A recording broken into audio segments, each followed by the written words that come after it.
आज आपण छोट्याशा प्रियाच्या घरात पाहूया. आज प्रिया जरा उशिरानेच शाळेतून घरी आली.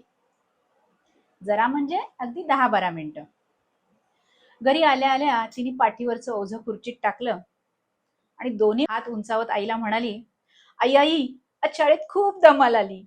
शाळेत शेवटच्या तासाला बाईंनी आमची अंताक्षरी घेतली आणि इतके अवघड शब्द शोधले ना आम्ही की मुलांची सॉलिड पंचायत झाली. पण 2 मार्कांनी आम्ही जिंकलो. कारण पुढे प्रियाला काही एक बोलू न देता आई पदर खोचत म्हणाली, शाळेत अंताक्षरी? अगं शाळा आहे का टीव्हीचं चॅनल? 2 मार्कांनी जिंकल्याचं कौतुक कशाला सांगतेस मला? आधी हे सांग, शाळेतून यायला उशीर का झाला? आणि काय करत होतीस? कुठे गेली होतीस? काही झालं असतं तर? आता लहान नाहीस तू, 5वीला गेलीस. तरी पण मोठ्या धीराने आणि प्रचंड आशेने प्रिया म्हणाली, अगं शाळा सुटली ना तरी सुद्धा आमची अंताक्षरी सुरूच होती. आणि टीव्हीवर असते तशी काही गाण्यांची अंताक्षरी नव्हती. गब्बैस ग, मला नको शिकवू, मला माहितीये सगळं. बरं सांग, आज आज अभ्यास काय दिलाय? आणि स्पेलिंग पाठ झाले का सगळे? चल पटपट खाऊन घे, क्लासला उशीर होतोय. आणि लक्षात ठेवायचं, उद्यापासून शाळा सुटली सरळ घरी यायचं, कळलं?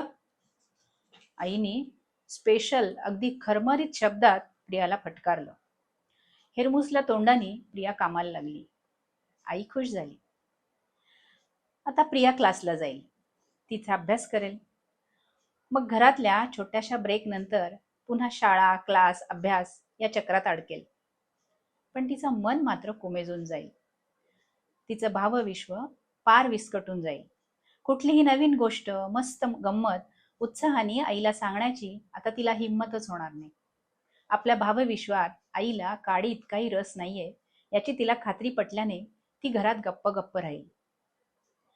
आणि प्रियाचं घरातलं बोलणं कमी झाल्याने आईला वाटेल, आता हिला फालतू गोष्टी बोलण्यात काही इंटरेस्ट नाही, आता ती अभ्यासात रमली आहे. पण आईला हे ठाऊकच नाही की प्रिया आता मानसिकदृष्ट्या खचली आहे. तुमच्या लक्षात आलंय का? गब्बेस, मला माहितीये सगळं. या 2 वाक्यांमुळे हा गोंधळ झालाय. पालक स्वतःला खूप शहाणे, सर्वज्ञानी आणि ब्रह्मदेव समजायला लागले की त्यांच्या मुलांची गोची झालीच म्हणून समजा. कारण मुलांचं काही ऐकून घेणं, त्यांच्याकडून काही समजून घेणं यापेक्षा त्या पालकांना मुलांना उपदेशामृत पाजणं, ज्ञानामृताने आंघोळ घालणं आणि मग खरमरीत सूचनांनी त्यांना घासून पुसून स्वच्छ करणं यातच समाधान वाटतं.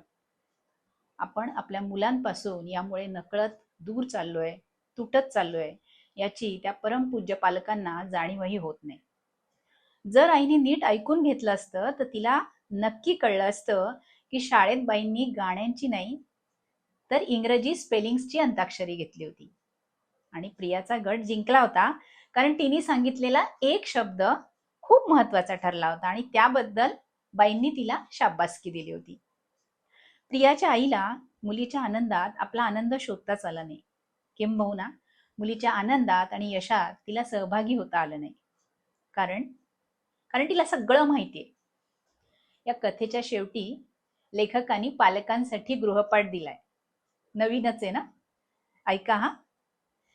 कृपया मुलांच्या कुठल्याही अनुभवाला फालतू समजू नका. मुलांचा प्रत्येक अनुभव जाणून घेण्याचा मनापासून प्रयत्न करा.